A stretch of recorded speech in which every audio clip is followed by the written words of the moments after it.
Salam lestari. Salam konservasi. Salam konservasi. Salam lestari.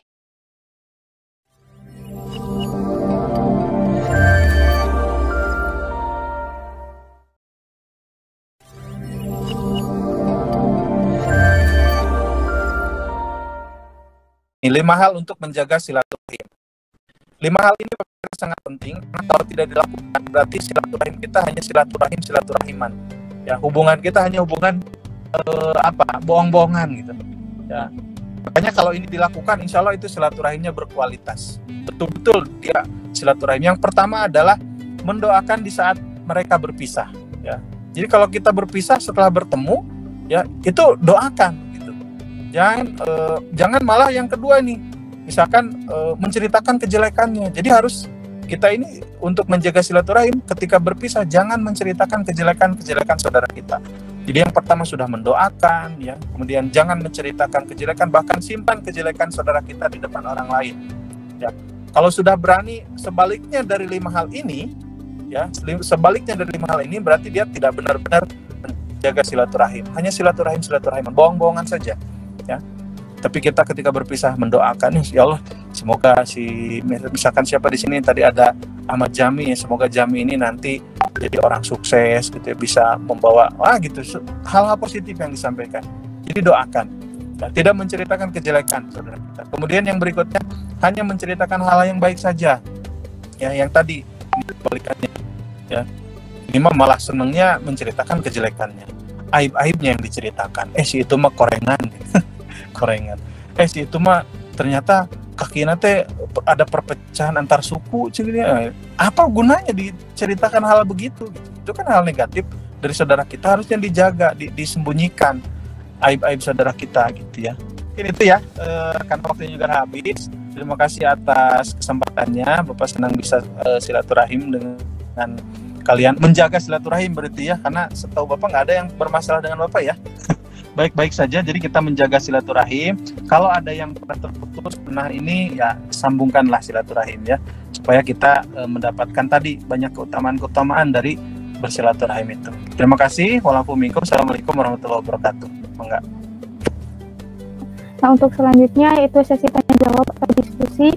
Kepada peserta yang ingin bertanya, silahkan untuk raise hand terlebih dahulu atau langsung menyalakan mikrofonnya. Mungkin pertanyaan dari saya, kan salah satu ini adalah meluaskan rezeki, melapangkan rezeki. Nah, terus tadi juga di PPT dijelaskan bahwa silaturahmi di Indonesia itu berkaitan dengan makanan. Terus gimana kalau pas kita silaturahmi nggak dijadiin makanan gitu? Apakah itu menyalahi silaturahmi atau tidak? Terima kasih. Ya. Iya, Bapak. Jadi kalau terminologi dalam budaya Indonesia, dalam bahasa Indonesia, yaitu tadi karena mananya juga tidak terlalu pas ya. Jadi kalau tadi mana silaturahmi itu ketemu ya, kemudian berkunjung, makan-makan, itu sebetulnya ya dalam hakikatnya itu serba-serbinya ya, serba-serbi dari silaturahim.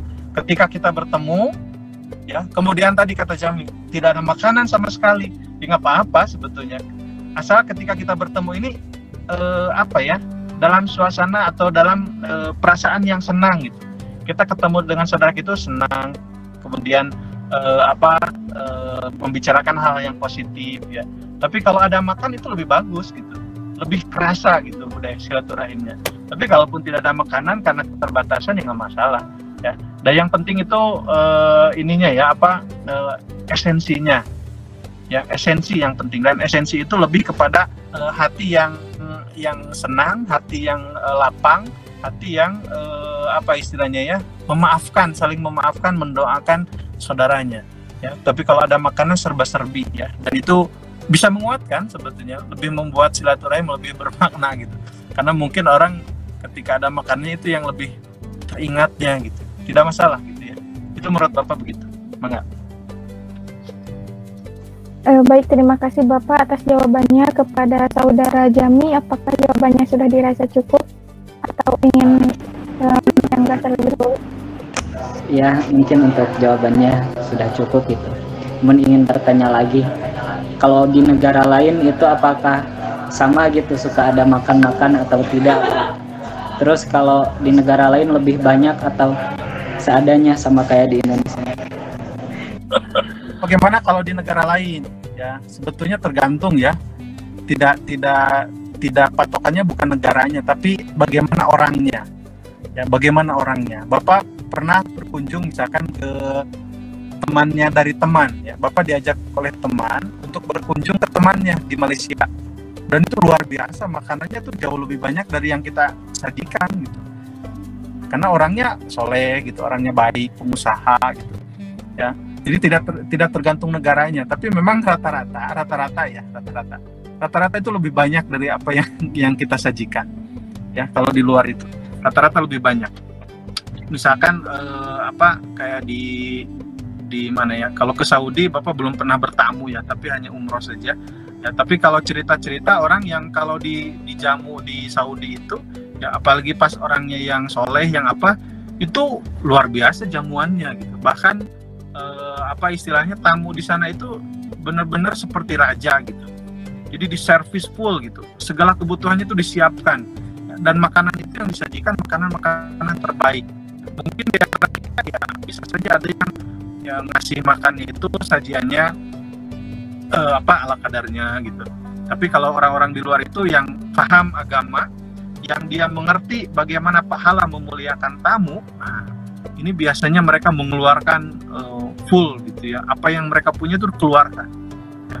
Bahkan ada yang sampai mereka saja belum mencoba ya, tapi si tamunya misalkan ingin, itu disampaikan, diberikan gitu. Saking mereka ingin memuliakan tamu. Jadi patokannya sekali lagi bukan negara mana, negara apa, tapi tergantung orangnya ya. Kalau orangnya dia paham bagaimana pahala memuliakan tamu, maka mereka akan memberikan apa yang dia punya itu benar-benar maksimal gitu. Mungkin itu ya. Enggak? Baik Bapak, terima kasih atas jawabannya. Kepada Saudara Jami, bagaimana, apakah jawabannya sudah dirasa cukup? Iya, terima kasih. Baik, terima kasih atas konfirmasinya. Kepada Saudara Agung, dipersilahkan untuk bertanya. Baik, terima kasih moderator. Tanpa mengurangi rasa hormat, bukan mengikuti moderator. Izin bertanya Pak. Tadi kan Jami bertanya mengenai bagaimana jika tamunya tidak dimuliakan raja kan. Nah, lalu pertanyaan saya, bagaimana sih cara menyikapi tamu yang tidak tahu diri gitu? Kan ada di kampung saya, tamu itu kan ada seorang tamu itu kalau bertamu gitu, jangan asal masuk aja gitu Pak. Belibet. Jadi kan ada seorang tamu itu ketika mengetuk pintu gitu kan, adabnya jangan ngintip gitu, terus jangan selonong aja gitu masuk ke dalam kan. Nah, gimana sih cara mengatasi tamu yang tidak tahu diri itu Pak? Seperti itu. Terima kasih. Oke, baik. Bapak langsung ya. Jadi memang seharusnya ya kita sebagai orang Muslim tahu adab-adab bertamu ya. Itu yang pertama. Kita harus bangun dulu bahwa diri kita ini paham adab-adab bertamu. Kayak tadi misalkan ya, kita tidak sembarangan datang, mereka lagi tidak siap, tidak konfirmasi dulu gitu ya, atau pas masuk nyelonong gitu. Bahkan kalau mereka mau nginep itu kan kita harus tahu ya, kita harus peka. Nah ini ya yang sulit itu kita peka terhadap orang ya. Kalau kata almarhum Kiai Haji Zainuddin MZ ya, orang itu banyak yang merasa pandai, tapi sedikit yang pandai merasa. Pandai merasa itu kita peka terhadap situasi orang lain. Kalau kita bertamu misalkan, kemudian tuan rumah itu kita lihat misalkan lagi riweuh, lagi banyak urusan, banyak apa, kita harusnya peka gitu, tahu gitu ya, bahwa mereka ini tidak nyaman untuk ditinggali oleh kita lama-lama. Bahkan di adabnya sendiri kan kalau kita nginep tuh maksimal 3 hari, nggak ada bertamu seminggu gitu ya.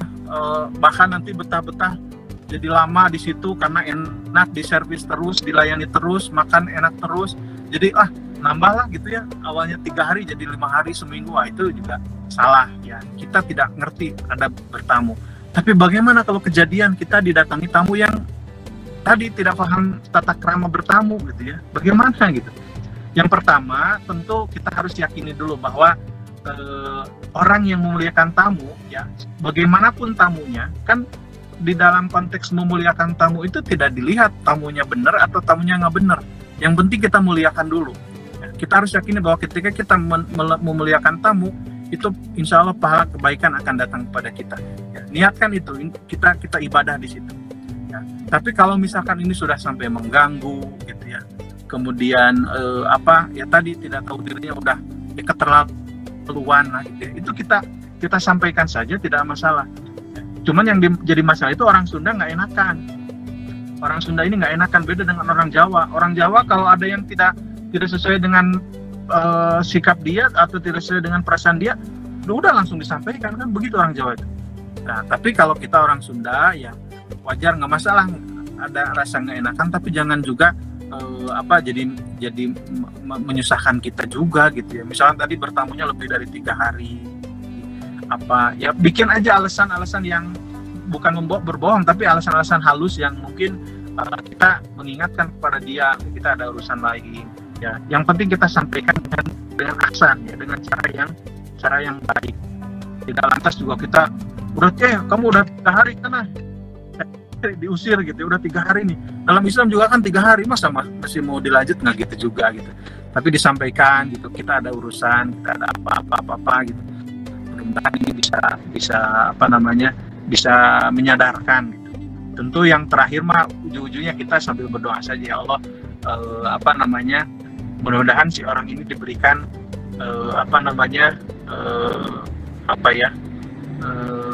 dibolak-balik hatinya lagi, jadi disadarkan gitu ya bahasanya. Karena mau tidak mau ya senjata orang muslim itu adalah ya, ujung-ujungnya terakhir adalah doa. Tapi kita tetap ikhtiar dulu, ya diingatkan gitu ya, disampaikan terlebih dahulu. Ya kalau kita menyampaikannya baik kok, insya Allah orang itu tidak akan respon dia tidak akan jelek gitu. Insya Allah ya, kalau orangnya nggak jahat amat lah gitu ya. Kalau kita menyampaikannya dengan cara yang baik, mereka juga biasanya baik. Bahkan preman sekalipun, kalau kita ngomongnya halus gitu ya, benar, tidak halusnya bukan halus yang nyungkun, enggak gitu, tapi halus yang benar-benar ikhlas disampaikan dengan niat yang baik, itu biasanya mereka juga akan tersentuh kok gitu ya. Jadi orang yang sudah tersentuh hatinya itu biasanya yang nggak akan berbuat negatif gitu, pasti akan responnya positif juga gitu ya, seperti itu. Jadi tetap disampaikan saja. Tapi sekali lagi ya, kita harus meyakini bahwa ketika kita didatangi tamu, kita harus bahagia, kita harus senang. Ya, pertama itu senang dulu saja, karena ini ladang pahala kita, ladang ibadah kita. Ya, ketika kita memuliakan mereka, ya, insya Allah ini pahala kebaikan akan berdatangan. Ya, itu mudah-mudahan tidak puas ya. Aku nanti cari lagi referensinya. Baik, terima kasih Bapak atas jawabannya. Bagaimana Saudara Agung, apakah jawabannya sudah dirasa cukup? Baik, mungkin agar sama-sama enak gitu ya Pak nyampaiannya, berarti kita sebagai tuan rumah menyampaikan dengan baik agar si tamunya juga menerimanya dengan baik. Mungkin seperti itu. Saya rasa sudah cukup. Terima kasih. Ya. Baik. Ya, baik, terima kasih Agung atas konfirmasinya.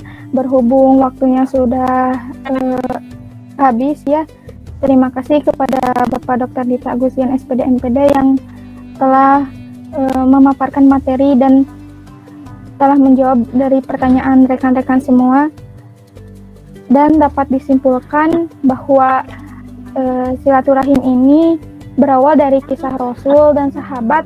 Ketika setelah sholat id itu Rasul mengucapkan amin sebanyak 3 yang karena Rasul itu sedang mendengarkan doa Nabi Jibril, yaitu ada 3. Yang pertama itu jangan terima puasa dan ibadah anak yang durhaka pada kedua orang tuanya. Lalu janganlah engkau terima puasa dan ibadah istri yang durhaka pada suaminya. Yang ketiga yaitu jangan engkau terima puasa dan ibadah muslim yang tidak mau memaafkan saudaranya. Jadi itu tidak boleh durhaka pada orang tua, harus taat pada suami jika sudah menikah. Dan yang terakhir itu kita tidak boleh menjadi pendendam, karena itu juga tidak bermanfaat ya bagi kehidupan kita. Nah, silaturahim itu dalam budaya Indonesia yaitu bertamu, berkunjung, lalu ada makan-makan. Tetapi silaturahmi dalam bahasa Arab itu terdiri dari dua kata, yaitu dari kata silah yang berarti menyambungkan dan kata rahim yang berarti hubungan persaudaraan atau kerabat. Jadi kita juga harus bersedekahlah kepada kerabat kita, saudara kita, dan orang tua kita. Lalu ada hadis silaturahim juga yang tadi disampaikan oleh Bapak, yaitu pada hadis Bukhari dan Muslim dengan 3 poin utama, yaitu memuliakan tamu, menyambung tali silaturahmi, dan berkata baik atau diam. Lalu ada tadi itu keutamaan silaturahim yang ada 5, diantaranya ada balasan yang sangat besar dari Allah, 2 kebaikan yang akan segera mendapat balasan, yang ketiga penyebab barokahnya umur dan juga luasnya rezeki, yang keempat ada dianggap melaksanakan 2 ibadah, yang kelima itu kunci masuk surga, yaitu, dan terakhir itu ada 5 hal untuk menjaga silaturahim. Salah satunya itu ada mendoakan di saat berpisah dan memaafkan kesalahan saudara kita. Demikianlah yang dapat disimpulkan dari saya. Terima kasih sekali lagi kepada pemateri kita, Bapak Dr. Dita Agustian SPD MPD, yang telah meluangkan waktunya ya Bapak supaya kita memaparkan materi sebagus ini, dan ada sedikit penghargaan dari panitia berupa sertifikat kepada panitia yang bertugas. Mohon untuk dibantu share screen-nya. Baik Bapak, ini penghargaan sedikit ya berupa sertifikat kepada panitia yang bertugas juga. Dimohon untuk dibantu mendokumentasikan. Oke, terima kasih ya semuanya. Mudah-mudahan sehat semuanya. Bapak izin live duluan ya. Mau jalan lagi. Assalamualaikum warahmatullahi wabarakatuh.